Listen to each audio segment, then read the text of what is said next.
It's the end of the last ice age. Our ancestors have survived this freezing desolation for 25,000 years. They are hunter-gatherers. They travel light, their children with them, one meal away from starvation. They are never able to settle down. But these nomads are about to change the world. Their Stone Age revolution will make our civilization possible. They will set humanity on the long journey to the modern world.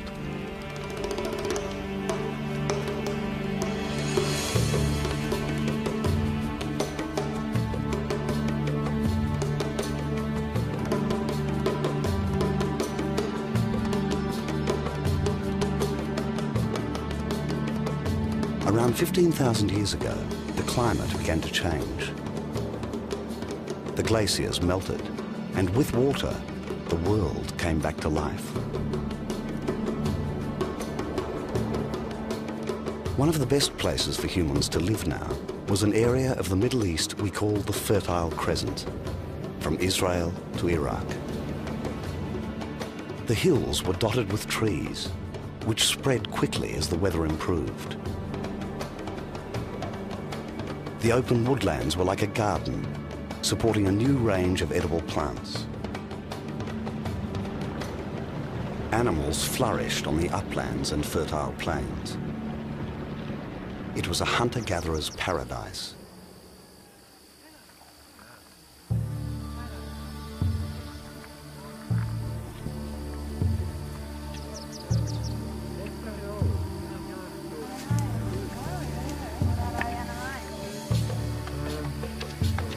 It was here that traveling bands found something completely new, which would change humanity forever.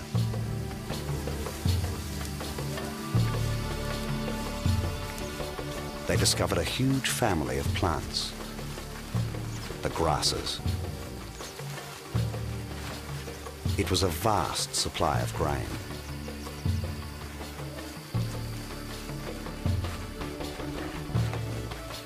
This was the spark which would make human progress possible.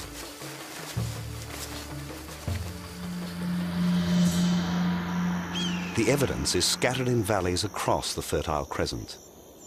These people left no recorded language or stories. All the archaeologists can do is dig.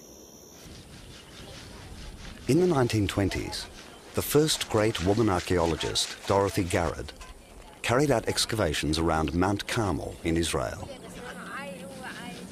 She was looking in caves she thought had been used 50,000 years earlier.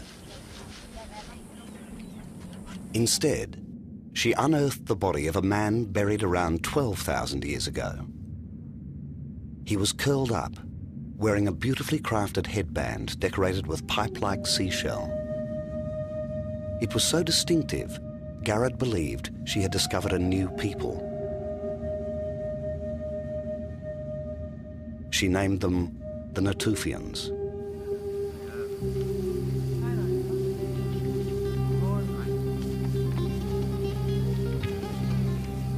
As she kept digging, she found something researchers had never seen before. It was a tool with a bone handle. It held a line of sharp flint blades.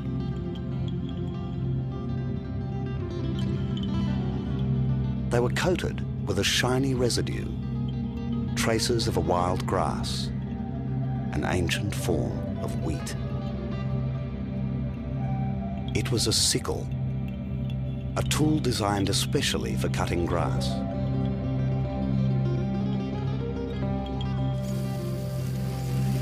So Dorothy Garrod knew the Natufians were collecting the new grass foods in large quantities. At the same time each year, these ancient people would have found the ripening grass in huge areas. Many of them were not edible, but they managed to select all the useful species. Now they had barley and wheat.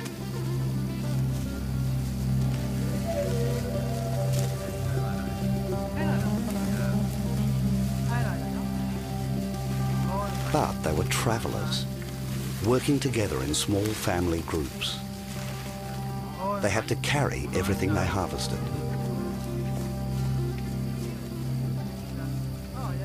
This burden would ultimately change their way of life.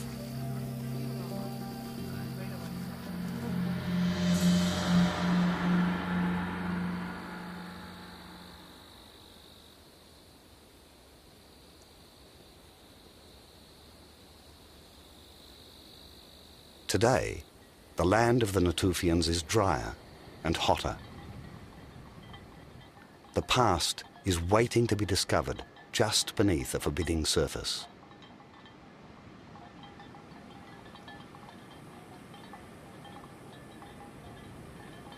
Here, at Wadi Hamma, in northern Jordan, the Natufians left minute traces of their lives.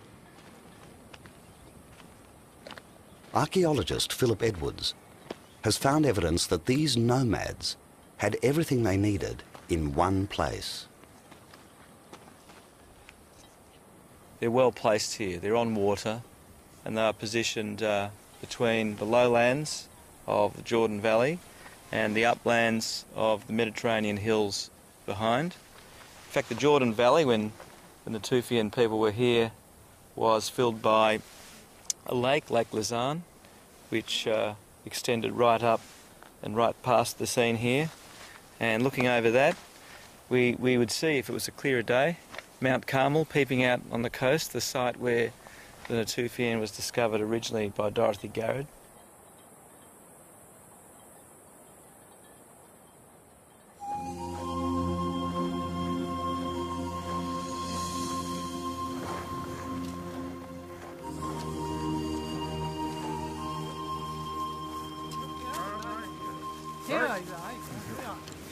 Archaeologists estimate there were no more than 1,000 families living in the whole of Israel and Jordan at the time. There was enough grain to feed them well, and it was all growing wild.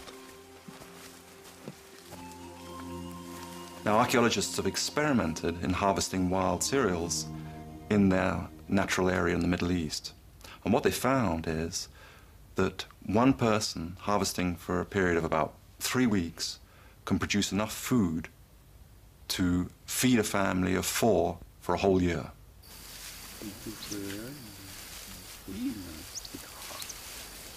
These ancient grasses are the forerunners of modern crops. The grains discovered by the Natufians still feed more than half the world's population today.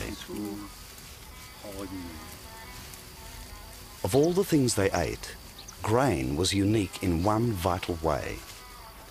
It did not decay. Keep it dry, and it lasts for decades. For the first time, they had food they could rely on for long periods of time. Now, they needed to store their grain. There was a reason to stay in one place.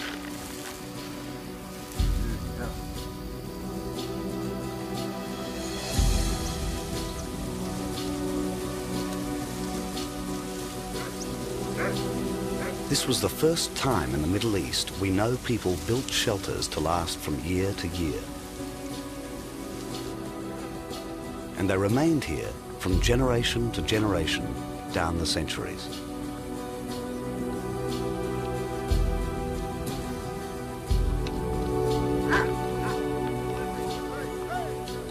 They chose their sites carefully. Many had low stone walls. Their remains can be found all